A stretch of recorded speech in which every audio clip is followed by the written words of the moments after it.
Lecture in physics Shaheed memorial higher secondary school Eram. ଆପଣଙ୍କ କଲେଜରେ କି ଯେ ଗୁଡ଼ି ଗାରେଡ଼ି ହେଉଛି ପିଲାମାନଙ୍କ ଭିତରେ ନକାରାତ୍ମକ ଚିନ୍ତାଧାରା ସୃଷ୍ଟି କ'ଣ କହିବେ ଯେ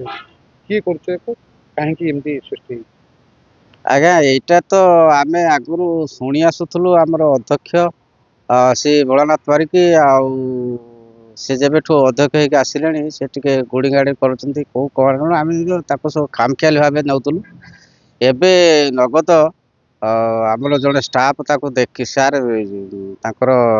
माने अध्यक्ष मिसेस जी आम होम साइंस अच्छा आटेडाट अच्छा सी निजे अध्यक्ष दिने दी पटरे दी जगार से जो लैंप फैम्प कौन पुतुले बोलिकी देखीदे जड़े स्टाफ देखिए आमको आसिक कहले एमती सार कौन पुतुन देखिया आम कहलु कौन पुतुए देखा जाकि सीसीटीवी कैमेरा आम देखिलु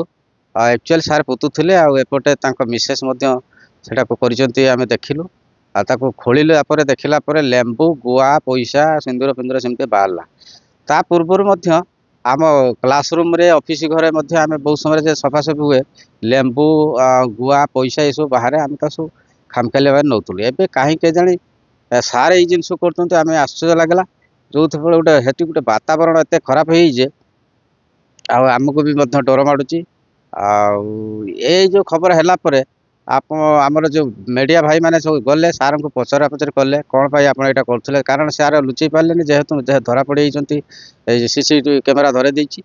सार कहले जे एटा मु गोटे ट्रांसफर करने निजको अन्य जगह को ट्रांसफर करने करुले कि ट्रांसफर तो सेमती हुए नहीं ट्रांसफर तो आराम से हम जो डीएचएस गवर्नमेंट लेवल लगे